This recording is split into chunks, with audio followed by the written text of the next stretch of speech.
അസാധാരണമായ പ്രതിഷേധമാണോ നമ്മൾ കാണുന്നത് എന്നതാണ് ചോദ്യം. സുനിൽ കൂടി നമുക്കൊപ്പം ചേരുന്നുണ്ട് ഡൽഹിയിൽ നിന്നും ടെലി ട്രാൻസ്പോർട്ടിംഗ് സ്റ്റുഡിയോ സംവിധാനം വഴി.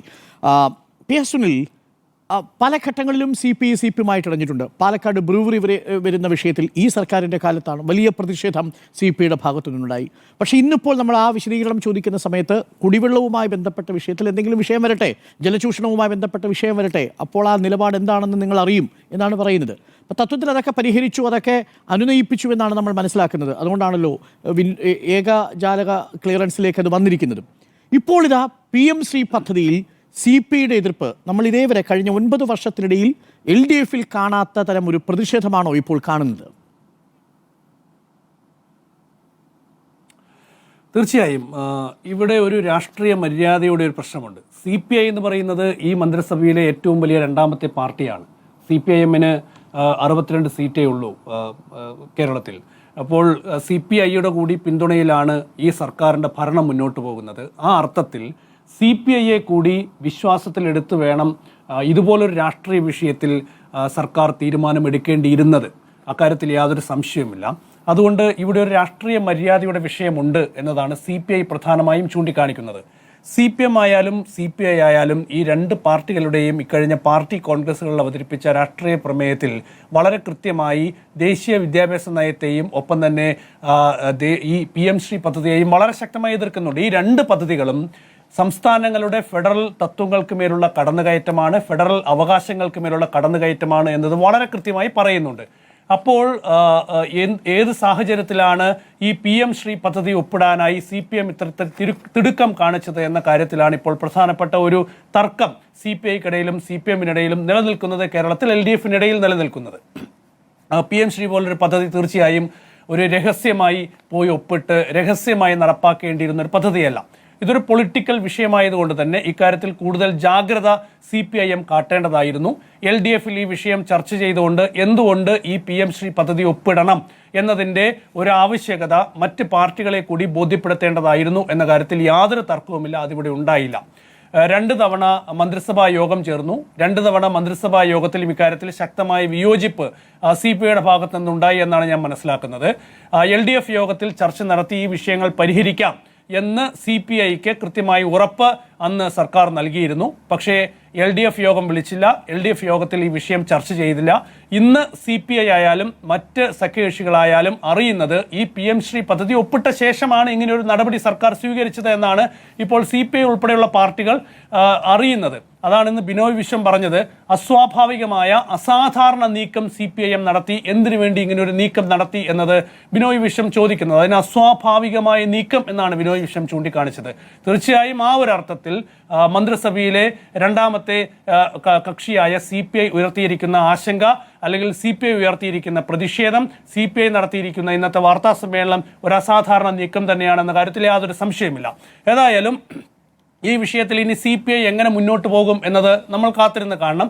27-ാം തീയതി CPI-യുടെ സെക്രട്ടേറിയറ്റ് യോഗം നടക്കുന്നുണ്ട്. അതിനുശേഷം LDF യോഗം വിളിക്കണമെന്ന് ആവശ്യപ്പെടുമായിരിക്കും. ഏതായാലും ഒരു കടുത്ത തീരുമാനത്തിലേക്കൊന്നും CPI പോകും എന്ന് ഞാൻ കരുതുന്നില്ല. പക്ഷേ CPI-യെ സംബന്ധിച്ചിടത്തോളം മറ്റു പാർട്ടികൾ, ഇപ്പോൾ NCP-യും സർക്കാരിൻ്റെ ഈ തീരുമാനം അറിഞ്ഞില്ല എന്നൊക്കെ പറഞ്ഞിട്ടുണ്ട്. അപ്പോൾ മുന്നണിയിലെ സഖ്യകക്ഷികളെ വിശ്വാസത്തിലെടുക്കാതെ CPIM ഏകപക്ഷീയമായി ചില തീരുമാനങ്ങൾ എടുത്ത് മുന്നോട്ട് പോകുന്നു, അതും രാഷ്ട്രീയമായി വളരെ പ്രധാനപ്പെട്ട വിഷയങ്ങളിൽ എന്നത് തീർച്ചയായും മറ്റ് മുന്നണികളെ സംബന്ധിച്ച് ഒരു ആശങ്കയുണ്ടാക്കുന്ന സാഹചര്യം തന്നെയാണ്. അതുകൊണ്ട് ഇത് LDF-ൽ ഒരു വലിയ പൊട്ടിത്തെറിയുടെ സാഹചര്യങ്ങൾ വേണമെങ്കിൽ സൃഷ്ടിക്കാം. അതൊക്കെ ഇനി CPI-യുടെയും മറ്റ് പാർട്ടികളുടെയും നിലപാടിനനുസരിച്ചിരിക്കും. ഏതായാലും നിയമസഭാ തെരഞ്ഞെടുപ്പ് വരാൻ പോകുകയാണ്. ഒരുപക്ഷെ ഈ സർക്കാരിൻ്റെ പ്രവർത്തനങ്ങൾ 2 മാസം കൂടിയായിരിക്കും ഒരുപക്ഷെ ഇതേ രീതിയിൽ മുന്നോട്ട് പോകുക. കാരണം അത് കഴിയുമ്പോൾ പഞ്ചായത്ത് തെരഞ്ഞെടുപ്പിൻ്റെ തിരക്കിലേക്ക് പോകും എല്ലാ രാഷ്ട്രീയ പാർട്ടികളും. അത് കഴിയുമ്പോൾ നിയമസഭാ തെരഞ്ഞെടുപ്പിൻ്റെ കോഡ് ഓഫ് കോണ്ടക്ട് വരും മാർച്ച് മാസം മുതൽ. അതുകൊണ്ടൊരു വലിയ സമയമൊന്നും ഈ സർക്കാരിൻ്റെ കാലത്ത് ഇനിയില്ല. അപ്പോഴാണ് PM-ശ്രീ പോലൊരു പദ്ധതി രാഷ്ട്രീയമായി CPIM ആയാലും CPI ആയാലും ശക്തമായി എതിർക്കുന്ന PM-ശ്രീ പോലൊരു പദ്ധതി ഒപ്പിടുന്ന ഒരു തീരുമാനത്തിലേക്ക് സർക്കാർ പോയത്. അതാണ് ഏറ്റവും പ്രധാനപ്പെട്ട ഒരു വിഷയം. അതെങ്ങനെ ഇനി LDF-നകത്ത് ഒരു വലിയ പൊട്ടിത്തെറിയായി മാറും എന്നൊക്കെ നമുക്ക് കാത്തിരുന്ന് കാണാം. ഏതായാലും CPI-യുടെ ഇന്നത്തെ നിലപാട് എന്നത് കടുത്ത നിലപാടാണ്. ഒരു മുന്നണിയുടെ സാഹചര്യത്തിലും, പ്രത്യേകിച്ച് കഴിഞ്ഞകാല ചരിത്രമൊക്കെ ഒക്കെ പരിശോധിച്ചാൽ മുന്നണി വിട്ടുപോകുന്ന പാർട്ടികളാണ് ഈ രീതിയിലൊക്കെ തന്നെ വലിയൊരു പ്രതിഷേധം ഉയർത്തിയ കാഴ്ച നമ്മൾ കേരള രാഷ്ട്രീയത്തിൽ കണ്ടിട്ടുള്ളത്. ഏതായാലും മുന്നണി വേണമെങ്കിൽ വിട്ടുപോകാം എന്നൊക്കെ പറയുന്ന തരത്തിലാണ് ഇന്ന് CPI സംസ്ഥാന സെക്രട്ടറി ബിനോയ് വിശ്വത്തിന്റെ വാക്കുകൾ പരിശോധിച്ചാൽ നമുക്ക് മനസ്സിലാകുക. അത്രയ്ക്ക് രൂക്ഷമായ വിമർശനമാണ്. ഇതെന്തൊരു സർക്കാരാണെന്നാണ് ബിനോയ് വിശ്വം ചോദിക്കുന്നത്. അങ്ങനെ ഒരിക്കലും ബിനോയ് വിശ്വം ചോദിക്കുന്ന ഒരു സാഹചര്യം സൃഷ്ടിക്കാൻ പാടില്ലായിരുന്നു. ഇതൊക്കെ ബിനോയ് വിശ്വത്തെ കൂടി, ബിനോയ് വിശ്വത്തിന്റെ പാർട്ടിയെ കൂടി ബോധ്യപ്പെടുത്തി സർക്കാർ മുന്നോട്ട് പോകേണ്ടതായിരുന്നു. എന്തിന് ഇത് ഇത്രയും ദിവസം രഹസ്യമാക്കി വെച്ചു എന്നതും വളരെ പ്രധാനപ്പെട്ട ഒരു കാര്യം തന്നെയാണ്. അപ്പോൾ ഇത് രഹസ്യമായി നടപ്പാക്കേണ്ട പദ്ധതിയല്ല, ഇത് രഹസ്യമായി ഒപ്പിടേണ്ട ഒരു പദ്ധതിയല്ല എന്നതാണ് എൻ്റെ ഇക്കാര്യത്തിൽ ഒരു ബോധ്യം. ഇനി കോൺഗ്രസ് ഇപ്പോൾ CPI മുന്നണി വിട്ടു വരാനൊക്കെ ആവശ്യപ്പെടുന്നത് ഇന്ന് VD സതീശിൻ്റെ വാക്കുകളിൽ നിന്ന് കേട്ടു. അതിന് ധാർമ്മികമായി എന്തെങ്കിലും ഒരു അവകാശം VD സതീശിന് ഈ പദ്ധതിയുമായി ബന്ധപ്പെട്ട് ഉന്നയിക്കാൻ ശേഷിയുണ്ട് എന്ന് ഞാൻ മനസ്സിലാക്കുന്നില്ല. കാരണം ഈ പദ്ധതി ആദ്യം തന്നെ ഒപ്പിട്ടത് രാജസ്ഥാനാണ്.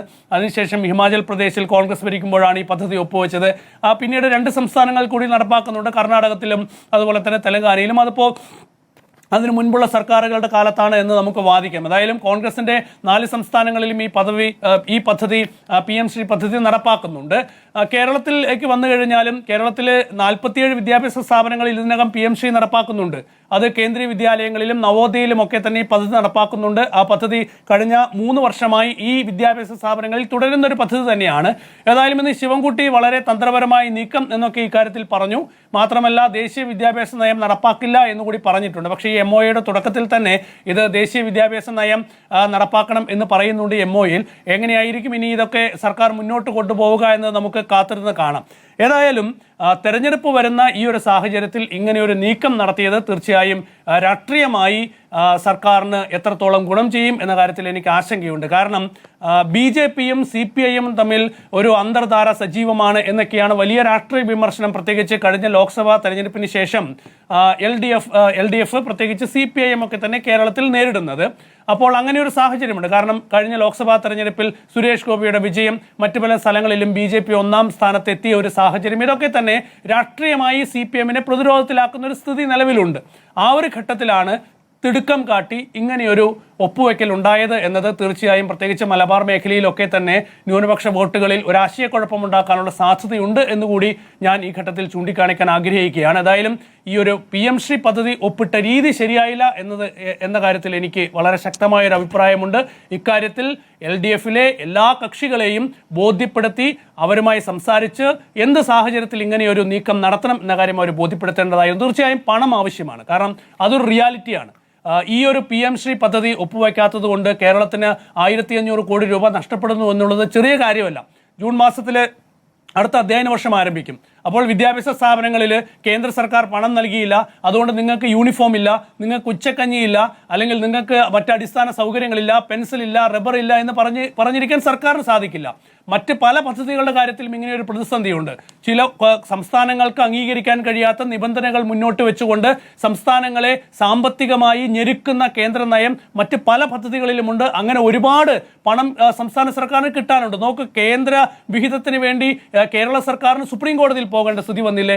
വായ്പാ പരിധി കൂട്ടുന്നതിന് വേണ്ടി സംസ്ഥാന സർക്കാരിന് സുപ്രീം കോടതി വരെ പോകേണ്ട ഒരു സ്ഥിതി വന്നില്ലേ?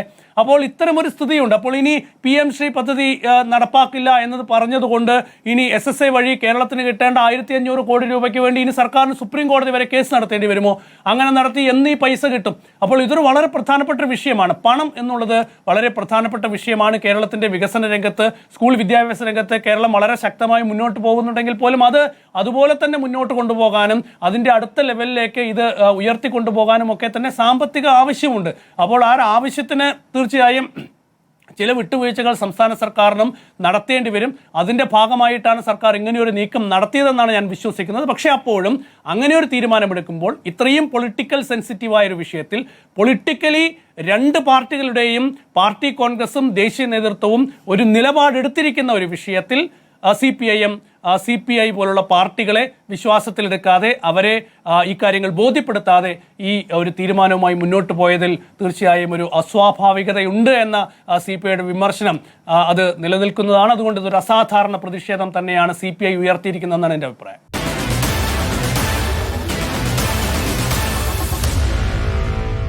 Meet the editors.